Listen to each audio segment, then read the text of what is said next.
Merci à vous, messieurs et dames d'Afro Info 243, pour votre fidélité à notre chaîne pour les informations. Les forces armées de la RDC ont repris ce mercredi 26 avril de l'année en cours la cité de Bambo, de Kirumba, de Kishiché, selon des sources sécuritaires et locales sur place. Ces terroristes s'étaient retirés il y a quelques semaines dans le cadre du processus de Luanda. L'arrivée des FARDC a créé un ouf de soulagement et la joie au sein de la population qui espère au retour de la paix, selon les habitants qu'un de nos confrères a pu joindre. Cependant, la réoccupation de ces zones par l'armée pourrait créer de frustrations et improbables reprises des combats. Tout comme dans l'est de la RDC, la situation sécuritaire et humanitaire au Soudan est critique. Après plus d'une semaine de combats meurtriers entre l'armée et paramilitaires, plusieurs pays tels que les États-Unis d'Amérique et l'Afrique du Sud ont annoncé l'évacuation du pays de plusieurs dizaines de leurs ressortissants. Loin de se montrer indifférent face à ces situations, Kinshasa, de son côté, pense également à sécuriser sa diaspora présente dans cette région sous conflit militaire.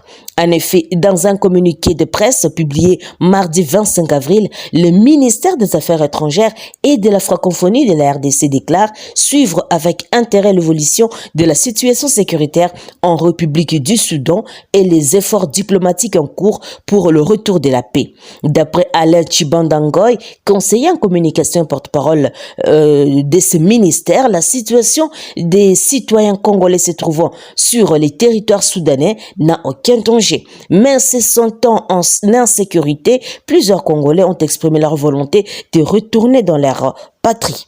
Les informations en provenance de notre ambassade à Khartoum renseignent qu'en ces jours, 52 compatriotes ont exprimé leur souhait d'être rapatriés et 13 autres étudiants en formation à Khartoum ont sollicité une évacuation du Soudan, a indiqué dans les communiqués le porte-parole Alain Chibanda.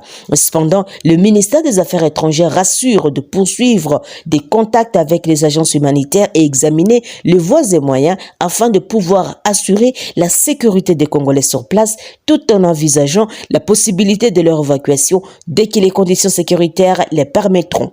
Par ailleurs, le cessez-le-feu de 72 heures conclu entre belligérants au Soudan sous l'égide des États-Unis semblait partiellement respecté mardi 24 avril à Khartoum. Le mardi, c'était plutôt le 25 avril, 2 jours après le début des combats qui ont fait plus de 459 morts et plus de 4000 blessés. Selon l'ONU, des milliers de personnes ont fui dans l'espoir de trouver refuge au Tchad et au Soudan du Sud voisin. D'après plusieurs médias internationaux, un ancien responsable de la dictature, Ahmed Haroun, est recherché pour crimes contre l'humanité. Pourtant, ce dernier a annoncé avoir fui la prison de Kober, dont la capitale Khartoum, où il était détenu en compagnie de ses ex-collaborateurs. Ces évadés font désormais craindre un nouvel embrasement au moment où le cessez-le-feu semble au moins respecté. Autre nouvelle, une bande de 20 présumés bandits arrêtés depuis quelques jours a été présentée le 25 avril 2023 au gouverneur militaire de l'Ituri. Nous sommes en province de l'Ituri, en ville de Bunia. C'est le commissaire provincial de la police nationale congolaise qui a procédé à cette présentation devant l'autorité provinciale. En croire les commissaires divisionnaires Ngoy Sengelo Seguin, cette bande d'inciviques est divisée à 4.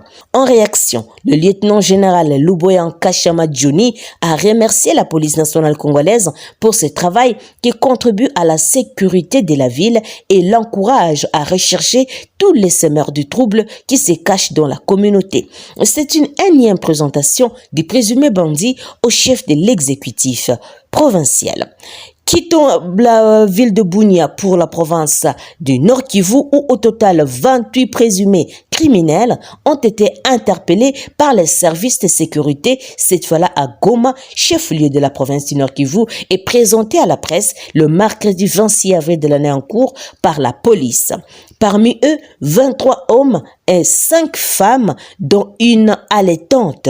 Ces bandits ont été interpellés en possession des effets militaires ainsi que de tenues militaires. Ce sont des bandits appartenant à un grand réseau qui terrorise la ville de Goma avec des incursions dans les habitations, des attaques des maisons, des transferts d'argent, attaques des cambistes et s'illustre dans plusieurs cas de kidnapping, rapporte la mairie de Goma dans une dépêche transmise à 7 sur 7.cd. Devant la presse, le maire adjoint, le colonel Faustin Kapend, a invité la justice à s'impliquer pour que ces bandits soient jugés selon le chef d'accusation mis à leur charge. À l'espace de 2 semaines, près de 50 criminels ont été appréhendés par les services de sécurité dans cette ville touristique qui fait face à un taux de criminalité plus que jamais élevé. Autre nouvelle, les polygones miniers de la société minière de Bakwanga, MIBA, est confronté aux difficultés du diamant. D'après les autorités de la MIBA, l'outil de production est vétuste et presque inexistant. Les pelles achetées il y a 2 ans sont tombées en panne et nécessitent des pièces de rechange pour leur mise en service. À cela s'ajoute le manque d'énergie électrique au niveau du polygone minier à la suite des pannes enregistrées depuis plus d'1 mois au niveau de la centrale hydroélectrique de Tchiala, qui principalement doit fournir près de 2,5 MW au polygone pour la production minière. Et les polygones miniers, qui est le cœur de la société minière de Bakwanga, se trouve au sud de la ville de Bunjimai. Cet espace couvre une superficie de plus de 45 km². Il compte à ce jour 66 millions de carats de diamants de réserves minières stratégiques certifiées par ce service, affirme le directeur technique de cette société minière. Les polygones miniers est découpé en plusieurs périmètres miniers contenant des gisements de diamants. La MIBA compte près de 13 à 14 massifs kimberlites sur lesquels les sondages des teneurs et des structures ont été effectués il y a près de 4 ans par Gosta. C'est depuis 1961 que la MIBA extrait les diamants dans l'espace Kasaï et plus précisément dans la province du Kasaï oriental. Depuis sa création en 1961 jusqu'à 2000, la MIBA produisait en moyenne plus de 6 millions de carats par an. Elle disposait de 3 grandes usines de traitement du diamant. Chers téléspectateurs d'Afro Info 243, merci pour votre fidélité et de nous avoir suivis jusqu'à la fin. N'oubliez pas de vous abonner, de liker, de partager et de nous laisser un commentaire tout en signifiant la ville d'où vous nous suivez. Cela me ferait chaud au cœur. Je suis Santi Senga depuis la province de l'Ituri pour Afro Info 243. Au revoir.